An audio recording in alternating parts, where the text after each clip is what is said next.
So yeah, let's go ahead and get started. I want to thank Talking Galleries for having me, and we're going to talk about gadgets and tools, but more importantly, we're going to talk about galleries' online presence first, and then we're going to get into some of the gadgets and tools. So the first thing I wanted to talk a little bit about Exhibity. Exhibity was started in 1998. We're a website development company. We focus on websites for the art world. We're actually located in the heart of Chelsea in New York City. We've designed and helped over 300 galleries produce websites and online presence. The nice thing about Exhibity is it wasn't started as just a website company out of nowhere. It's backed by over 25 years of print design by the parent company Dan Miller Design, and Dan actually created the first catalog for Larry Gagosian back in 1985. So we have a long history of print design and also experience in the art world.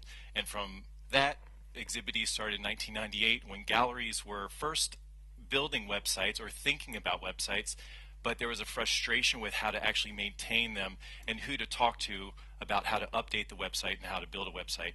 And we started building websites with admins, which gave galleries the ability to update the information themselves. So we want to start here in 1998. So I have a nice little graph of the last 15 years of website development. So if we look at 1998, that was your basic HTML website. You probably don't even remember seeing a website in 1998. I went back and looked at Apple's website, and it looked like something a 3-year-old could do a better job nowadays with the technology out there. But the reason why things were so rudimentary is because the internet, if you can remember, it wasn't fast. It wasn't there wasn't sort of a quick connection. Everyone wasn't online. Also, there weren't a lot of tools to be able to build the website. So we had this basic structure to start developing websites. The next thing you know, Flash comes along, and there are still Flash websites built today, and people are still using them, which is amazing because you can see in 2008 something happened in where the iPhone came along. But the rise of Flash was this gadget and this tool is actually amazing because we were able to take what we were doing in print and convert it to web. So you would go to a website and you have that beautiful experience similar to walking into a gallery.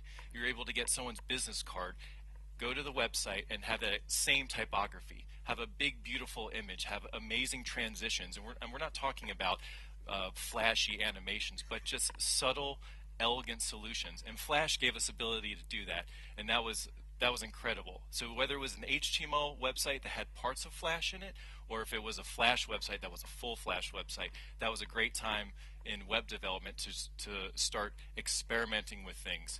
Now, YouTube came along in 2005. That actually changed the game a lot because that's when the web started shifting from being sort of a place where it was a passive to an interactive place where people actually had control to put content on the web. And that did happen through uploading images with email, but this made it much easier for people to say, hey, I can take a video and I can put it onto the internet, and it's that easy. So that changed a lot of how we thought about the internet and how we were interacting with websites where we were able to post things, and social media was at its beginning stages in the early 2000s. Now in 2007, all that I heard at art fairs was, I can't view my website on my iPhone. And everyone had the iPhone. We were at the Armory show and everyone said, I pulled up my website, my clients can't view their images.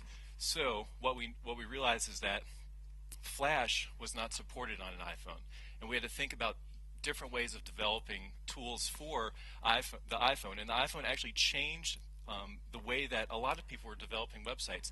As Flash died and people started realizing that the iPhone wasn't going to support it and mobile web was becoming sort of a greater thing, the standards of how we were creating websites sort of drilled down to a handful of items that we could use to build. And that was actually, at the time, it was a little scary because no one knew where it was going. But now we can see that it's given us the ability to create amazing mobile websites. And then in 2011, that was kind of a rise of the responsive website, where you would have a website that would work on all different devices and you have a seamless experience. And now you have sort of an interaction where we're not relying on third-party software like Flash or some gadgets and tools to develop things with social media, using Facebook and Pinterest and plugins, and there's a standard in the way that websites are being developed today. So How does this apply to the art world? Well, there are a lot of gadgets and tools out there that people think about when building a website, where they see something that's kind of cool, like, oh, I went onto Google and I was able to see a work at the MoMA, or I was able to see a video on a site. I want that for my website. Well, at Exhibity, we don't approach a gallery in that way. It's a conversation between the gallery and us, and to talk about their program, to talk about how many artists they have on the roster, to talk about what type of gallery they are, and from that is where we basically ask them, well, what type of gallery are you? Like, we've worked with a lot of galleries before, but how many art fairs do you do per year? Can you support video on your website? What type of artists are you representing? Are they very active, or do they work in different mediums, or do they work in series? So that's the conversation that we have before we even talk about technology. And sometimes we don't even talk about technology. We want to learn what that gallery focuses on. And whoever you work with, when you're developing a website and you're getting to that stage of thinking about what you want your website to do, that's a good place to start. You say, what type of gallery am I? And I've got a couple examples. It's just primary market, secondary market, and private dealer, to show you some of the things that we think about and we ask clients when we're developing websites. So this is a Lehman Moffin website. They have a dynamic homepage where they're able to announce all of the artists that are having exhibitions at the time right on the front homepage. Their artist roster is extremely active, which means that they need the ability to not only have a way for you to view works, but also what's important to them is to show what are selected works and what are available works for certain artists. So if we're looking at an artist like Micheline Thomas, they chose to have a big splash page of the artist so that there's a sort of a connection with the artist when you're viewing the page. Then as you go into the website, you can get into sort of the details of the artist. You can see we have a selected works. We also have an option for available works and artist videos. So all the content is being viewed there. Not only do they have an available work section, but people can inquire about the works on the website. Now, we're not saying that this is for everyone, but we're saying think about how you want to use your site as a tool. That's important for Lehman Moffin. You want to see the history of Micheline Thomas pieces, and also what's currently available, so we can get a view of her works, how she's worked in the late 90s, how she's worked in 2005, and get an idea of the work and then see what's available. But what's more important, because the primary market gallery is working for the artist, we also want to see what gallery exhibitions has the artist had at the gallery, and sometimes more important, what museum exhibitions and projects. The artist page should have a feel that you're able to get all the information about the artist. If you go to a website and you as a gallery are creating programs for your artists, you're putting them in museum shows, you're collaborating with other galleries on projects, you're doing public installations, you have press, you have news about the artist, you have a great written bio, and all that you get is a slideshow, you're not serving the person who's coming to the website to find out more about how you are working as a gallery for your artist. And that's important. That doesn't have to be a big fancy site like Lehman Moffin, but you should still have the ability for people to find that information on the site. Now, in a completely different example, for the Mnuchin Gallery, secondary market, they do not have inventory on their website for you to see, primarily because it's all secondary market work. But what we wanted to do here was actually make the exhibition the focus. They have an amazing exhibition schedule. Not only do they have installation images, you can view each individual artwork. Not only that, you can actually view event photos, so they can liven up these exhibition spaces, and also embed videos and also press releases and the selected press. So that page gives you all the information about that exhibition, and that is the focus of this website, the amazing exhibitions that they're putting on. So for a primary market gallery that might not have information, for instance, about an artist, about what available works they have, what they've done here is they've put a nice bio that's actually a written bio, so someone can learn about the artist, and also the gallery exhibitions to show off gallery exhibitions that have happened at the gallery. So instead of the page containing one or two sample images of a Dan Flavin, what it's doing is actually showing you the history of the gallery and the relationship that that gallery has had with that artist.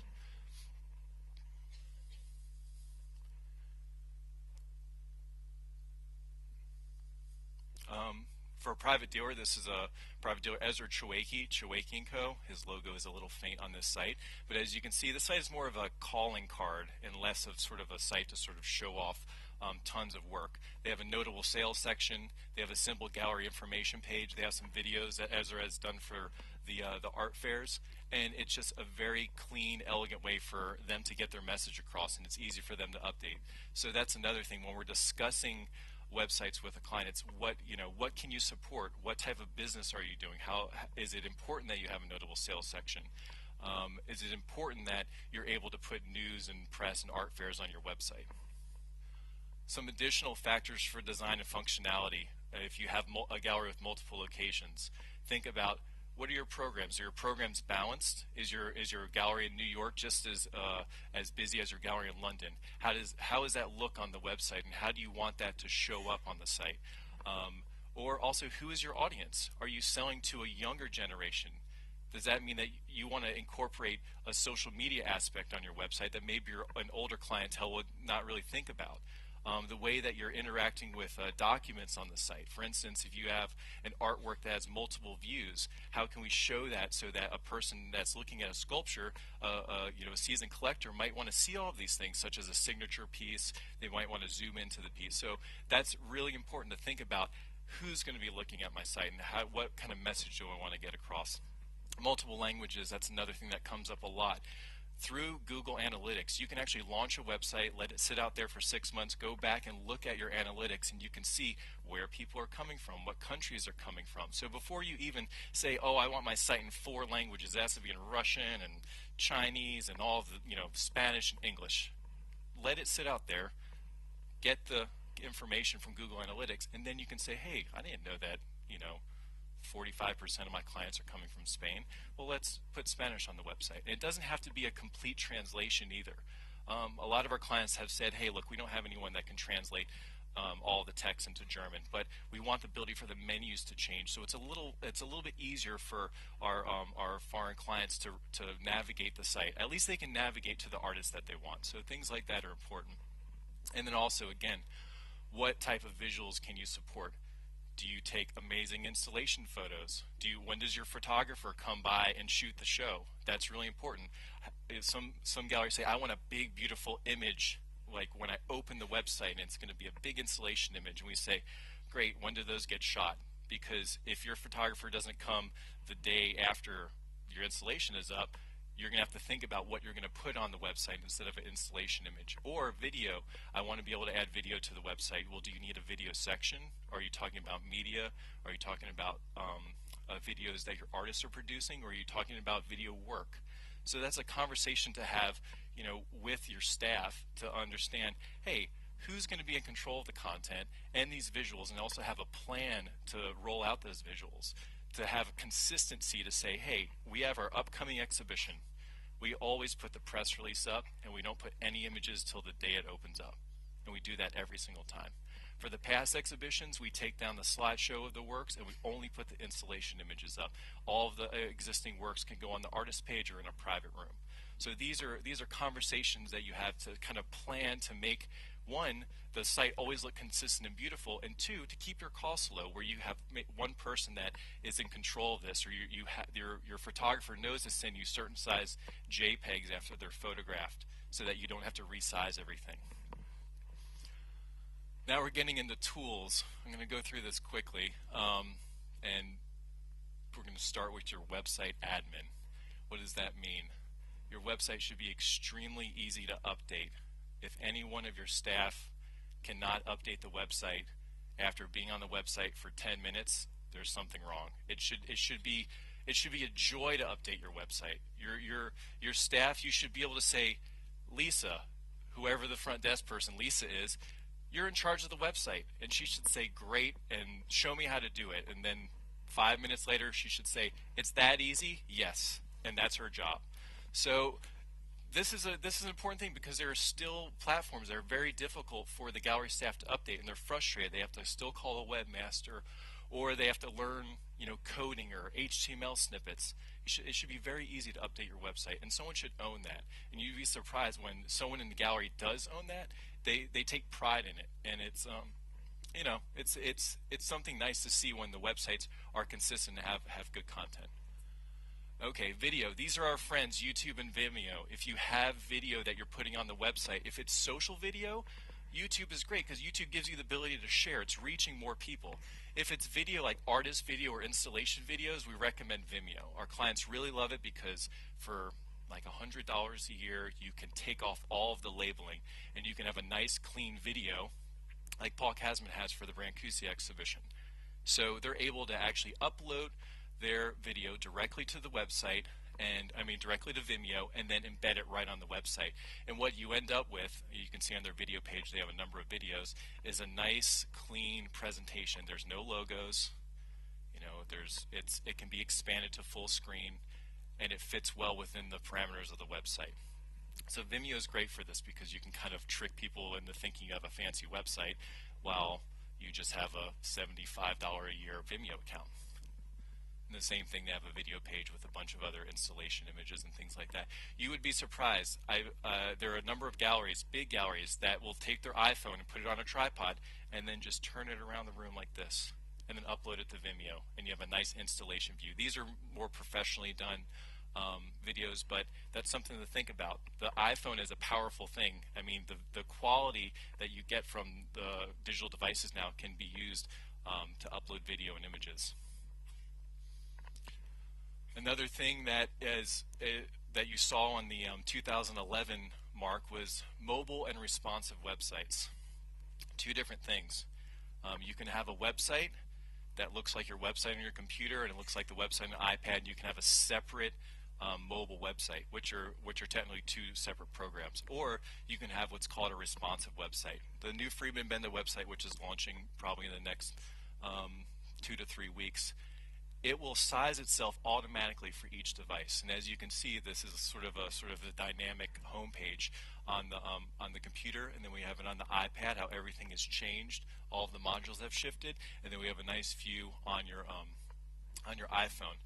The nice thing about this, and a lot of people bring up apps, you don't have to program something separately for each device. You don't have to program for Android or for the Microsoft Slate or whatever new product comes out that's, you know, the Samsung Galaxy. It's all going to look amazing on each of the devices, and it will scale properly. And all of the content that you have on your full screen is going to be the same content on here. All of your press, all of your PDFs, all of your video, that's all going to work on the phone.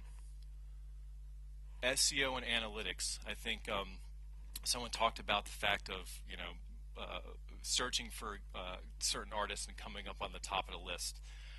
This is really key. Whoever you're working with, make sure they understand how Google indexes a website.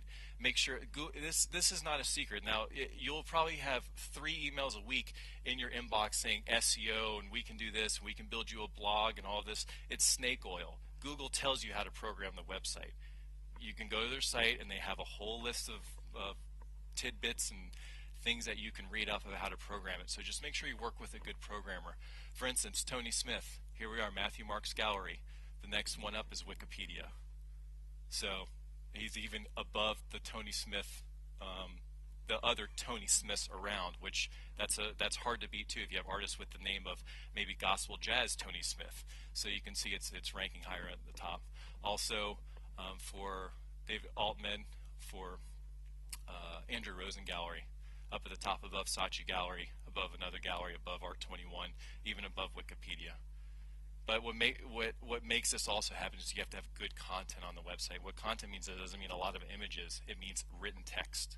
So you notice those 2 examples. Even the Mnuchin site for Jasper John had a bio there, even though everyone knows who Jasper John is. And the same thing for Mickalene Thomas or Lehman Maupin, a nice written bio. Also, all of the press that's on the site has a nice summary of text so that those keywords can get in there. Also, all the news on the site is a link to the artist page. The artist page should contain every piece of content that has to do with that artist, no matter where it is on the website.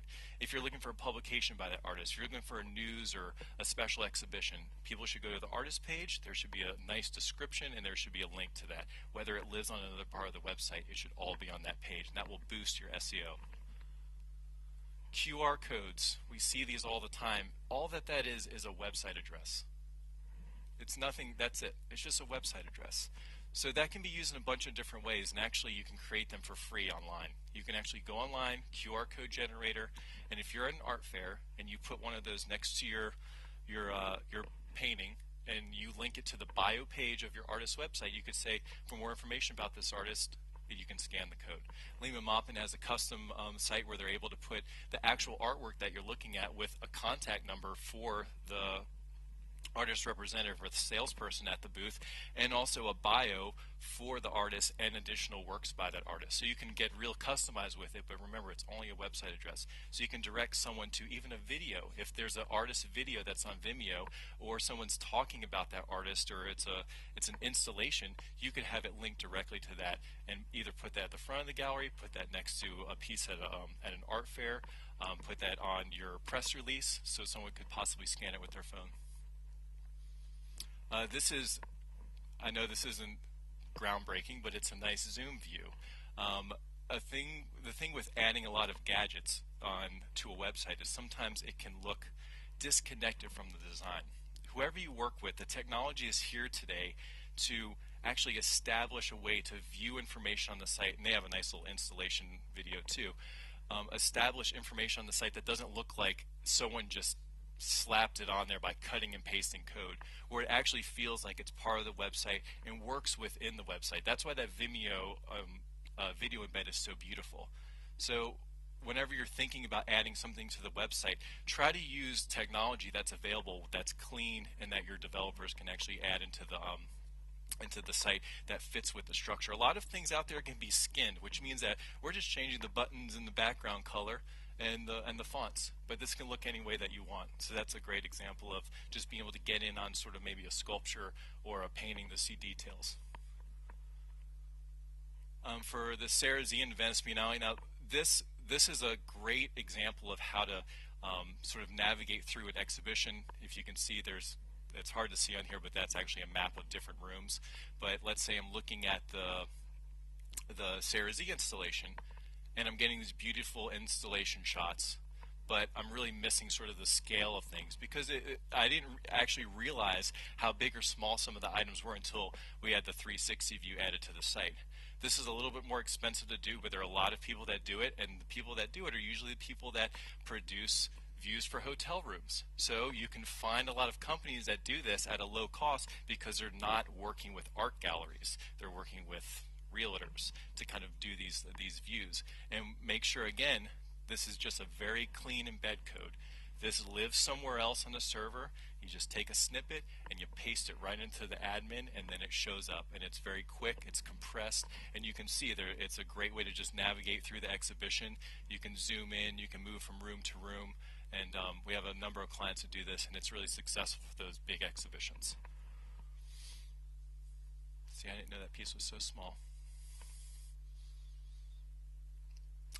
Another thing that you might want to think about if you're creating publications, or if you just want to create a publication but not print it and put it online, Issue is a great low-cost tool. And you can see the Sean Scully book that Chime Reed did. They upload all their publications online to Issue and then embed them back in the site. So there's a link to each of their publications on their site that takes you to the Issue page where you can actually flip through the catalog that they've produced and they're selling it in their gallery. This does not stop people from buying your book. This actually encourages people to buy your book. You're giving people information. You're getting people excited about it. When you go to Amazon, you look through the book, you typically are going to buy it after you flip through a couple pages. So that's another great tool that you can use. And again, it's low cost. There's a free version, so it's not a expensive thing to add to your website. Private rooms. This is the private page for Faginato's website. It's very inviting. They have two rooms. They have a private room and they have a private press room. I like to say one thing, private room does not replace emailing someone an image. I always get that, well, I just email someone that image. Well, what if you want to email them 4 or 5 images? What if you want to email them a report, a provenance about the piece? What if you have 10 images that are very selective, that you want to have a experience that you're presenting one image first and the second image, and maybe an image from an artist's earlier work, and then you end up with the best image at the end. And then maybe each of those images has a PDF that's attached to a description about the piece, or for even a secondary market piece where you might have UV images or X-rays or details or damage or where a piece might be damaged. The private room is great. If you build a private room for your site, you can put works in before you open up an exhibition. You can preview the exhibition to collectors. You can put works in, and you have a structured environment that is under the umbrella, the brand of the gallery, so that your collectors can experience the work the same way they would if they went to a private room at the gallery or saw you at an art fair. The whole thing is about keeping the message and keeping the quality of all the touch points of the gallery as high as the artwork, as high as the gallery space, as high as the publications and books you're printing. And that should be the same experience for anything online. So the private viewing rooms, the ones that we build, they could be completely customized. You can create a room for each client. You can create a room for many people to come in and preview. The private press areas, instead of emailing people tons of JPEGs and a CD or printing out all of these images when you're in the gallery, someone wants to come in and get press information, or I don't know how to use Dropbox, or I don't know how to use the next tool that I'm going to email you a bunch of JPEGs with. You can create these beautiful pages. You have all of the images for that exhibition. You have all of the press on that artist. You have all the PDFs, the bio, all the documents that you would want to give to a gallery, high resolution with previews of all the images and captions. Send them a username and password. Thank you very much. I just downloaded all the John Baldessari pieces I wanted to for my art forum review that I'm writing, and then you're done. Email marketing. There are a couple: MailChimp, Constant Contact, and Campaign Monitor. There are tons of email marketing campaigns out. Try to find one that's easy to use. We love Campaign Monitor. Other people love MailChimp. But consistency. I always know when I get a Mark Shang-Fu email in, because they're always clean and they're always beautiful with an installation image and the title's right at the top. They're just consistent. And that will again, that touch point, that branding. You know, some galleries always do the same ads. So you know when you turn the page, you say, oh, there's a Marian Goodman's ad, because I know the structure of her ads. Similar to this, I mean, you can do crazy ads and advertisements, but when you're getting that in your email and you're not, you want to look through Artforum, sometimes you don't want to look through your email. So it's nice to have consistency. Consistency is really key when you're trying to get your message across.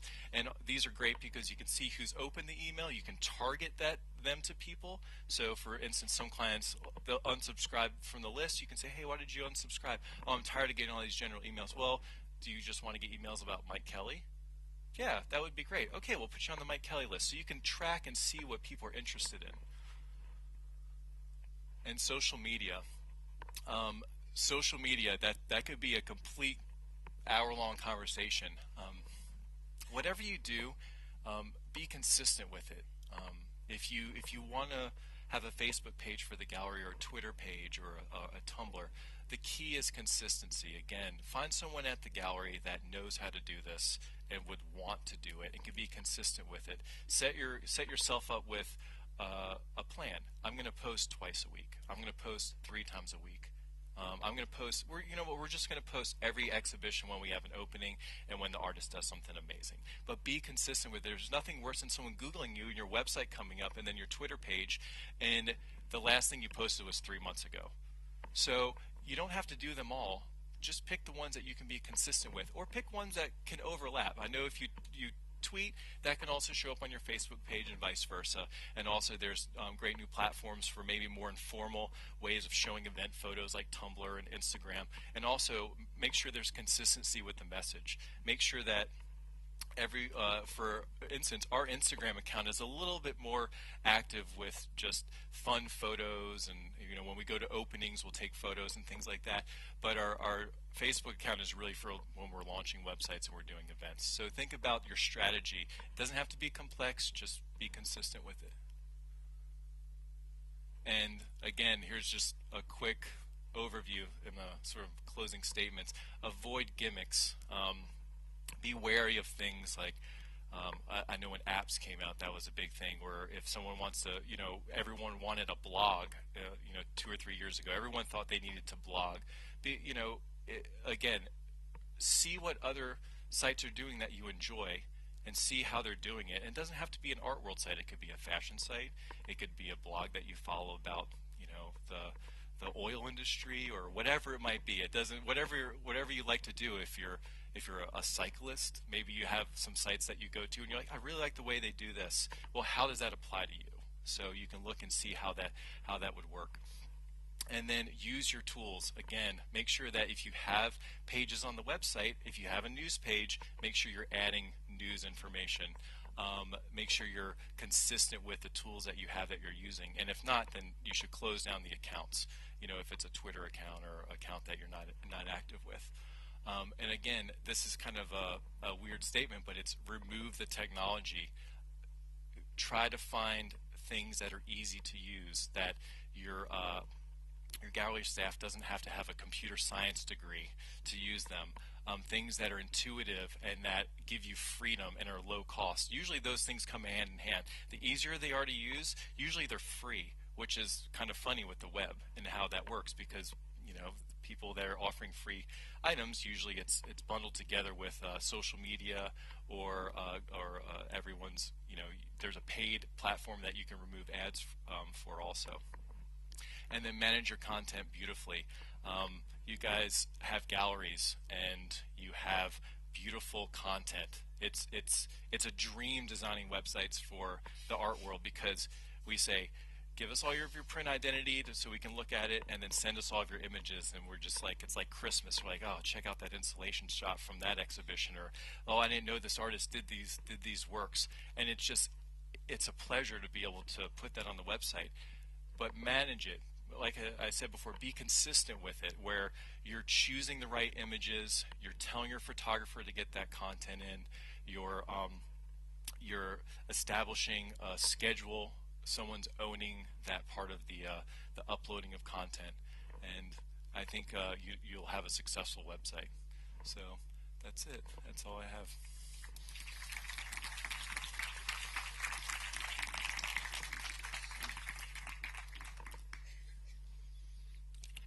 I don't know if anyone has any questions. Also,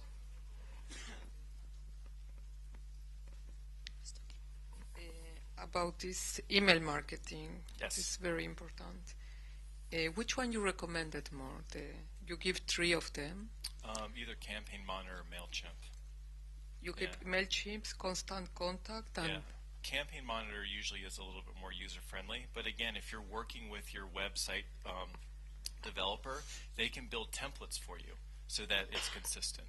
So those platforms give you the ability to create design templates that you don't have to recreate every time. Again, it's about being able to get that message across every time and being consistent with it. So you'd work with your designer and say, I want to use this, Campaign Monitor is very easy to build templates. You would build a template, and then it's easy for your staff to update it, because you don't have to do the same thing over again. You're not reinventing the wheel. You're choosing the template, changing the image, changing the text, changing the opening hours, sending it off. It should take 10 minutes, after everyone looks at it and make sure there's no misspellings. Okay, thank you.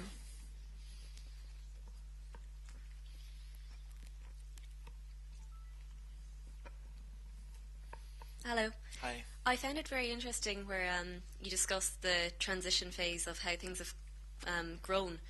Can you identify anything that's being worked on at the moment that could possibly be something that might be of use to people in this industry in the near future? I think some of the social media things, I know that Tumblr just launched a new platform for galleries. As far as things that there are bigger companies that are working on some big art world websites, and they talked about Artsy and ArtSpace and things like that. I think whenever a trend comes in, it's best to sort of let it sit for a while before you get involved in it, or get involved with something and use it in-house before you go public with it. We always recommend that. For instance, like I said, if someone was interested in doing a blog, we would recommend, can you support it for 3 months in the gallery? Like, can you actually come up with enough content as if it was live until you actually make it live to everyone, and then test it out. So it's always good to test it out. Again, a lot of times things that come along require you to put effort into them. So as far as anything coming down the road that's a real game changer, I think we're at a very interesting part of website development where the tools are giving us a lot more flexibility to design more beautiful websites that are more interactive, and the mobile devices too. I think that's just just getting started. So I think that's a big push towards that technology.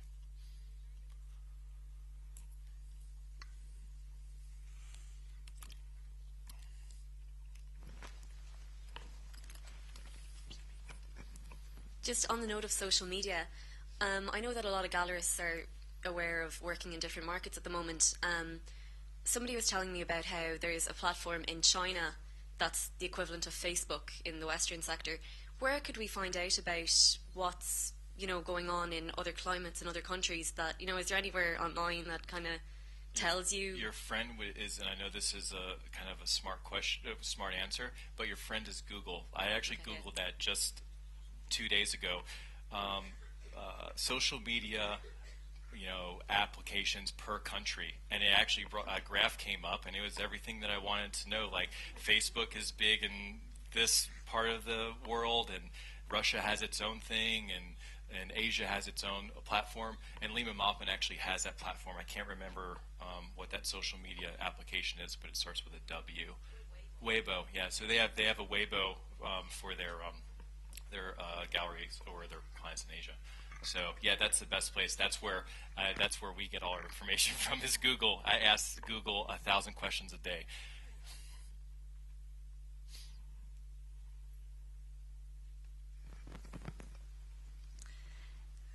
Do you think that the QR code is something that is going to have a larger penetration in the society? Because we've been using these QR codes for over a year, and we use them instead of the cartel, together with each work. It's amazing how many people don't know what they are, and how many people we have to indicate how to download the application to read it. And so I'm wondering if this is something that's really going to go up, or that's stable and going to decline. What's your feeling? Well, we had the same response about some people don't know what this is when we were working with Lehman Moppin, and that's the amazing thing about talking to clients and figuring out what they're doing. And they said, well, we want to do this QR code thing. And then I said, well, because can't we put a mini site together or link it? And we were actually sort of against it because we said, well, who knows who's going to do this? So we did it, and they've had a surprising result at their booth, and they do it every art fair. And so I think the nice thing about it is you can try it, and it doesn't cost anything. You have to put some effort into it.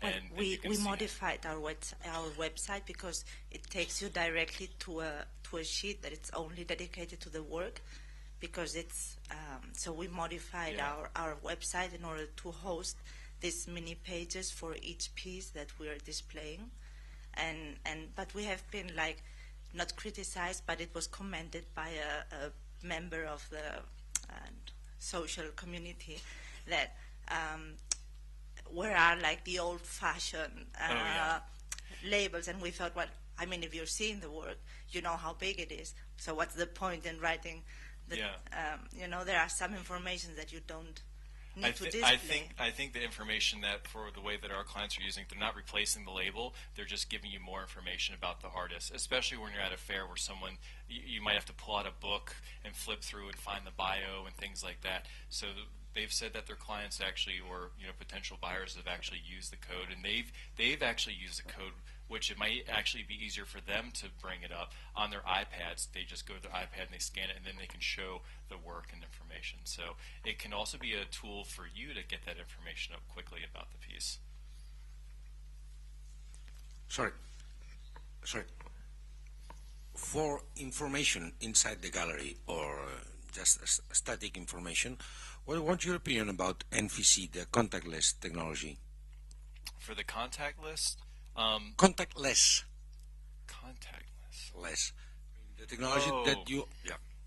You mean as far as just having less interaction through digital media? Yeah, I mean, the QR is a system of a contact system, but then there is the let's say newest technology, which just you approach your smartphone. Oh, I see. To a point, Yeah. and it automatically gets you into the website.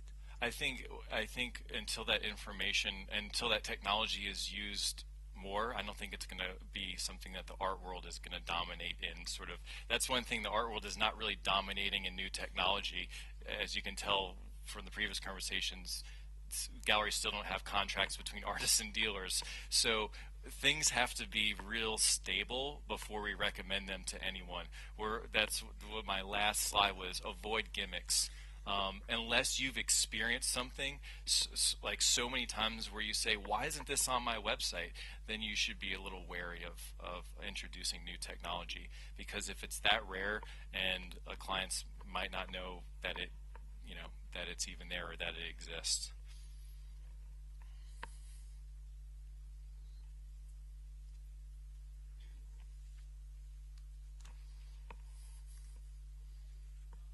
Sure. I don't think so. Yeah. I don't know. Another dumb one, and maybe too straightforward, is how much does it cost to hire Exhibit E to build a website? That's a great question. It actually doesn't cost a lot of money at all, which is probably not the answer you guys were thinking. We actually have different layers of websites, and for small galleries up to a Matthew Marks, Lehman Maupin. So for as little as $1,800, you can have an Exhibit E website. And starting in February, we're going to have another platform that actually bridges the gap between our lower cost template sites and then the larger websites. So it could be, you could have a beautiful website for under 6,000 or 7,000.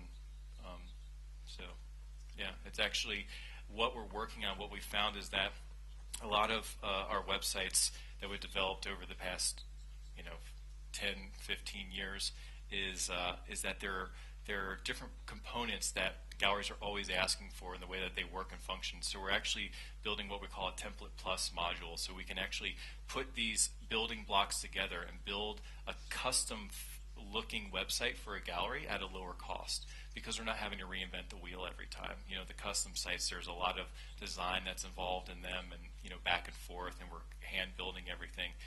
But with the Template Plus sites, we're going to be able to structure them. So a gallery that can only afford $3,500 for their website, they could come to us and we could work with them to build a site. Thank you.